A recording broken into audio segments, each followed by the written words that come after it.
조금 적어도 좋아를 함께 해주시는 작가님 그리고 호스트님 안녕하세요. 현재 매일 에세이 5에서 여러분들과 함께 조금씩 글을 적어가고 있는 작가 토닥입니다. 이번에 조그만 라디오에 테스트를 한다는 소식을 듣고 참여를 하게 되었는데 사실 요 며칠 목 상태가 좋지 않아서 목소리가 안 좋게 들리지는 않을까 걱정이 됩니다. 조그만 라디오 첫 테스트에 참여하게 되어서 영광이고 최선을 다해서 말을 해보도록 하겠습니다.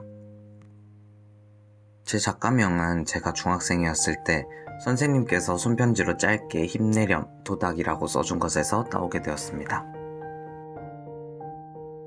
시간 관계상 바로 본 주제를 꺼내보도록 하겠습니다. 매일 에세이에서 이번 수 주제가 휴대폰을 열면 만나는 것이었는데 이 주제에서 착안을 해서 연결에 관한 이야기를 해보려 합니다. 화상회의 어플리케이션에 관한 내용입니다. 먼저 제 친구들의 이야기를 익명으로 말해보도록 하겠습니다. 코로나 이전의 A는 오후 3시에 하교를 하여 저녁을 먹고 오후 7시부터 오후 10시까지 아르바이트를 하는 하루 루틴을 가졌다. A가 속한 팀은 원래 수업이 끝난 오후 4시부터 6시까지 정기회의의 시간을 가지고 있다. 코로나가 터진 이후 A가 다니는 학교는 비대면 수업으로 전환되었고 이를 틈타 A는 등록금을 미리 벌어놓기 위해 아르바이트 시작 시간을 오후 4시로 당기게 되었다. 또 학교를 갈 필요가 없어졌으니 낮에 졸업을 위해 필요한 봉사활동을 신청했다. 하지만 코로나 사태가 장기화되면서 비대면 회의가 필요해진 A의 팀원들은 자연스럽게 통금으로 인해 모두가 집에 있을 밤 10시 이후로 회의 시간을 옮기게 되었고 회의가 끝난 후 잠에 드는 시간은 코로나 이전보다 오히려 늦은 새벽 2, 3시가 되었다. 모두가 피곤하지만 모두 이런 상황임을 잘 알기에 누구도 섣불리 회의 시간을 낮으로 당기자고 하지 못했다. B는 팀 회의 시간이 밤 9시라서 그날 있던 친구와의 모임에서 빠져나와 집에서 컴퓨터를 켜고 대기했다. 팀원 중 한 명이 5분 정도 지나도 접속하지 않더니 9시 10분경 카메라를 끈 채로 마이크만 켜고 회의에 접속했다. 마이크 너머로는 이번 정류장과 다음 정류장을 알리는 버스 정류장 안내음이 들려왔다. 친구와의 술자리 후 집에 돌아가며 회의에 참여한 것이다. 참여는 했는데 저렇게도 되는 건가? 이러면 안 된다고 말하면 내가 꼰대인 건가? 하는 생각이 들었다. 앞에 두 친구 이야기 어떠신가요? 기술은 편리해졌지만 모든 기술이 그러하듯 아직 모두가 적응이 되지 않아서 사소한 것으로도 마찰이 빚어지고 있습니다.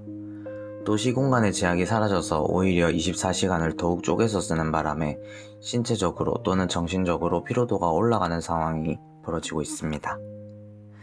사실 코로나 이전부터 카카오톡이나 인스타그램 같은 SNS를 통해서 상대방과 연락을 주고받을 수 있었습니다. 시간과 공간을 막론하고 스마트폰과 인터넷만 있다면 말이죠. 하지만 이때는 그래도 자세한 이야기는 만나서 하자, 그래도 얼굴은 봐가면서 연락해야지 하는 생각이 많이 들었습니다. 하지만 코로나가 확산되면서 집 밖을 나가려면 일단 마스크를 착용해야 하고 가는 곳마다 열을 재고 QR코드를 찍는 번거로움도 생겨나게 되었고요. 있어서는 안 될 일이겠지만 우연히 확진자와 동선이 겹쳐버린다면 제 소중한 2주를 통으로 날려버리는 상황이 발생할 수도 있기 때문에 외출을 하지 않고 사회활동을 할 방법을 찾게 되었습니다. 사람들이 외출을 꺼리면서 자연스럽게 일뿐만 아니라 다른 사소한 것들도 화상으로 대처하게 되었는데요. 특히 출퇴근을 하는 직장인이 아닌 10대, 20대들은 이를 이용해서 조별회의, PPT 발표, 심지어는 술자리까지 모든 일을 이 화상회의 프로그램만으로 해내고 있습니다. 바야흐로 초연결 시대가 된 건데 물론 이것 때문에 삶이 편리해진 것은 맞습니다만 마냥 웃지 못할 일이 벌어지고 있어요. 시간에 대한 제약이 사라지면서 반드시 대면으로 해야 하는 일들에 밀려서 비대면 일정이 되게 모호해진 것입니다. 무엇보다 사회적 거리두기가 강조되는 지금 초연결 시대로 한 발 빠르게 다가섰지만 자신이 갖는 개인적 시간의 경계를 확실히 해야 하는 것은 아닌지, 온라인에도 거리두기가 어느 정도 필요한 것은 아닌지, 어쩌면 내가 쉬어라고 주어진 시간이 허무하게 사라지고 있는 것은 아닌지 다시 한번 생각해보는 시간이 필요한 것 같습니다. 제 말을 이만 줄이고 저의 추천곡을 말씀드리자면 볼빨간 사춘기의 낮 데이 오프입니다.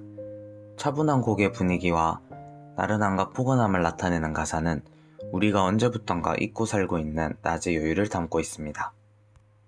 비대면 시대가 된 지금 조금 많아진 시간을 조금 쉬는 데 쓰는 것은 어떤지 음악을 들으면서 함께 생각해 주셨으면 좋겠습니다. 끝까지 들어주셔서 정말 감사드립니다. 제 마지막 멘트는 조금 적어도 좋아 활동을 하면서 한 번쯤 따라해보고 싶었던 말로 마무리하겠습니다.